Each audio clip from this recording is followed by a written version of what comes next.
Inna ad-dina 'indallahil Islam.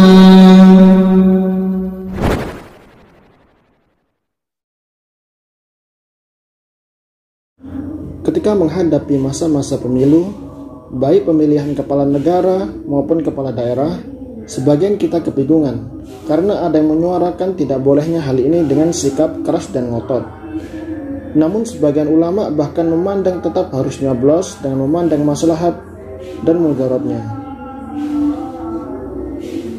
Di antara ulama yang berpendapat boleh, bahkan sampai menganggapnya ini wajib adalah Syekh Muhammad bin Shalih Al-Utsaimin.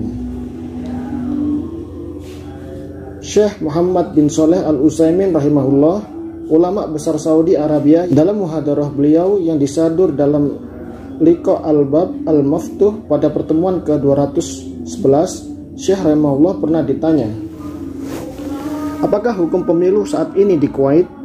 Padahal telah diketahui bahwa mayoritas aktivis Islam dan para da'i yang masuk parlemen nanti akan tertimpa musibah dalam agamanya. Juga wahai Syekh, apa hukum pemilu anggota Dewan Perwakilan Rakyat tingkat daerah yang ada di Kuwait? Lalu jawaban beliau, aku menilai bahwa hukum mengikuti pemilu adalah wajib. Kita wajib memilih caleg yang kita lihat ada tanda-tanda kebaikan pada dirinya. Alasannya, karena apabila orang yang baik-baik tidak terpilih, lalu siapa yang menguasai posisi mereka?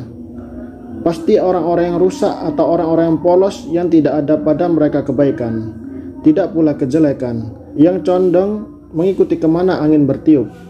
Oleh karena itu, sudah seharusnya kita memilih caleg yang kita anggap soleh.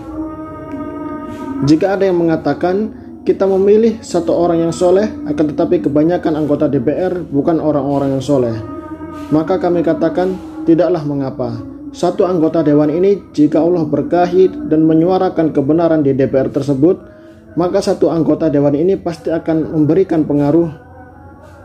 Namun yang jadi masalah adalah kita kurang tulus kepada Allah. Kita hanya mengandalkan hal-hal yang konkret saja. Kita tidak merenungi firman Allah Subhanahu wa taala. Bagaimana komentar Anda dengan kejadian yang dialami Nabi Musa alaihissalam ketika Fir'aun membuat janji agar bertarung dengan seluruh tukang sihirnya? Akhirnya Nabi Musa pun berjanji akan bertemu pada waktu duha di hari zina, hari Id. Dinamakan demikian karena orang-orang biasa berhias pada hari tersebut. Mereka pun berkumpul di tanah lapang. Seluruh penduduk Mesir akhirnya berkumpul. Lalu Musa alaihissalam berkata kepada mereka, celakalah kamu, janganlah kamu mengada-adakan kedustaan terhadap Allah, maka Dia membinasakan kamu dengan siksa, dan sesungguhnya telah merugi orang-orang yang mengada-adakan kedustaan. Quran Surat Toha ayat 61. Hanya dengan satu kalimat jadilah bom yang dahsyat. Allah Subhanahu wa taala melanjutkan firman-Nya, maka mereka berbantah-bantahan tentang urusan mereka di antara mereka. Quran Surat Toha ayat 62. Ketika Musa menyebutkan kalimat tersebut, maka jadilah mereka berbantah-bantahan. Dan jika manusia saling berbantah-bantahan, mereka akan menjadi lemah. Hal ini sebagaimana firman Allah Subhanahu wa taala, dan janganlah kamu berbantah-bantahan yang menyebabkan kamu menjadi lemah. Quran Surat Al-Anfal ayat 46. Dan juga firman Allah Subhanahu wa taala, maka mereka berbantah-bantahan tentang urusan mereka di antara mereka dan mereka merasakan percakapan mereka. Quran Surat Toha ayat 62. Akhirnya para tukang sihir tadi yang semula adalah musuh Musa alaihissalam sekarang menjadi teman akrab. Mereka pun tersungkur sujud pada Allah Subhanahu wa taala. Mereka pun mengumumkan, kami telah beriman kepada Tuhan Harun dan Musa.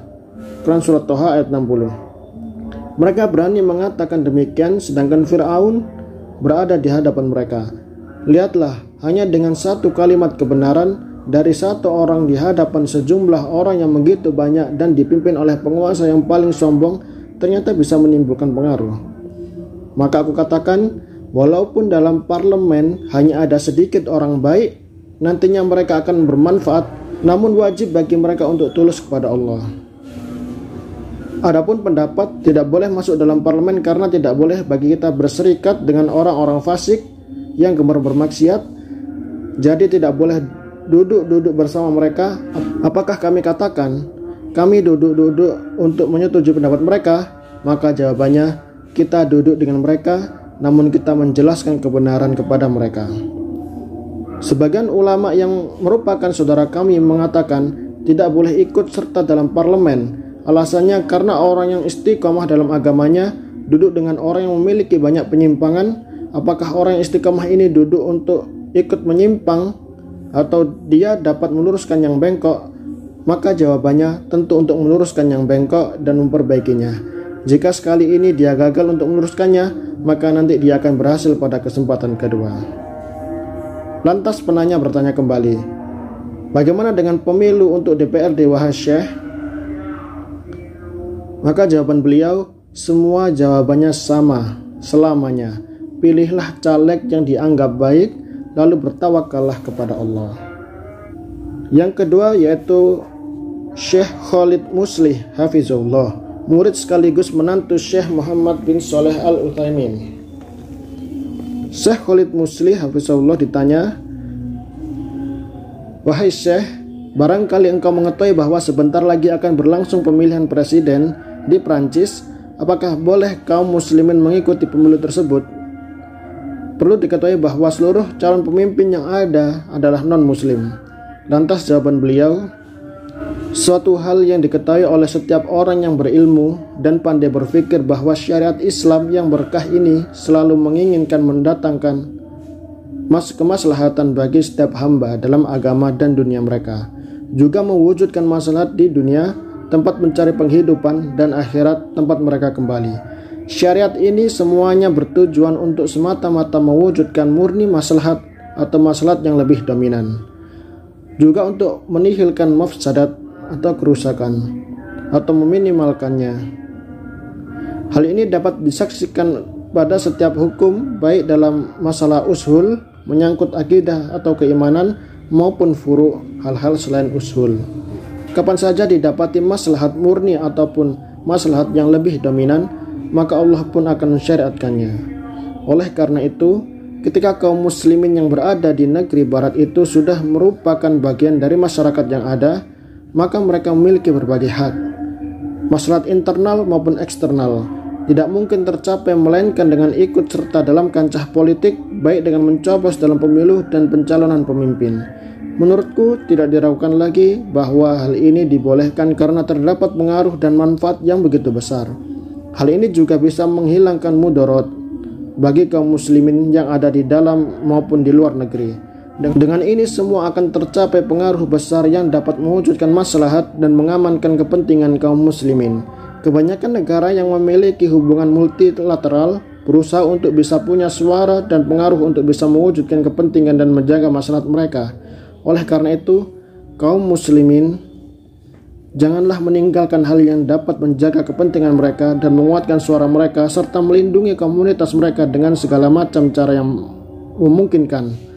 Lebih-lebih lagi dengan berkembangnya berbagai macam partai dan pemahaman yang cenderung ekstrim serta memusuhi orang-orang yang bukan pribumi secara umum dan kaum muslimin secara khusus.